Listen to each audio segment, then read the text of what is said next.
السلام علیکم ویورز، کیسے ہیں آپ سب؟ آج کی اس ویڈیو میں ہم بات کریں گے وضو کے فرائض۔ تو وضو کا پہلا فرض ہے دونوں ہاتھ کہنیوں تک دھونا، دوسرا ہے چہرے کا دھونا، تیسرا ہے چوتھائی سر کا مسح کرنا، چوتھا ہے دونوں پاؤں ٹخنوں سمیت دھونا۔ اب یہاں بات آتی ہے کہ یہ فرائض کیوں ضروری ہیں۔ امام غزالی فرماتے ہیں کہ آج بھی آگ بجھانے کے لیے دو طریقے ہیں، ایک یا تو پانی ڈال دو، دوسرا یا تو مٹی ڈال دو۔ اس سے کیا ہوگا؟ آگ بجھ جائے گی۔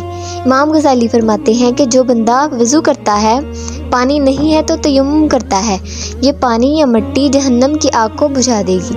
اب بات یہاں آتی ہے کہ آگ جتنی زیادہ ہوگی اس کو بجھانے کے لیے اتنا ہی زیادہ پانی چاہیے، اور جہنم کی آگ تو دنیا کی آگ سے 70 گنا زیادہ ہے۔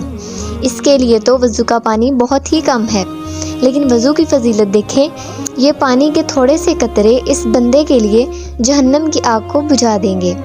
امام غزالی نے ایک اور بڑی پیاری بات فرمائی ہے کہ وضو کے 4 فرائض ہی کیوں ہیں، اور بھی تو کوئی فرض ہو سکتا تھا۔ یہ صوفیہ کرام کی حکمت بری باتیں ہیں۔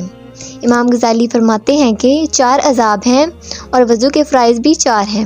گویا رحمت الہی پکار رہی ہے کہ اے میرے بندو، وضو میں چہرہ دھویا کرو، قیامت کے دن چہرہ سیاہ نہیں ہوگا، تمہارا چہرہ چمکے گا۔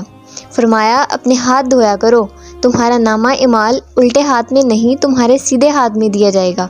فرمایا اپنے سر کا مسح کیا کرو، تمہیں پیشانی سے پکڑ کر جہنم میں نہیں ڈالا جائے گا، تمہارے سر پر جنت کا تاج سجایا جائے گا۔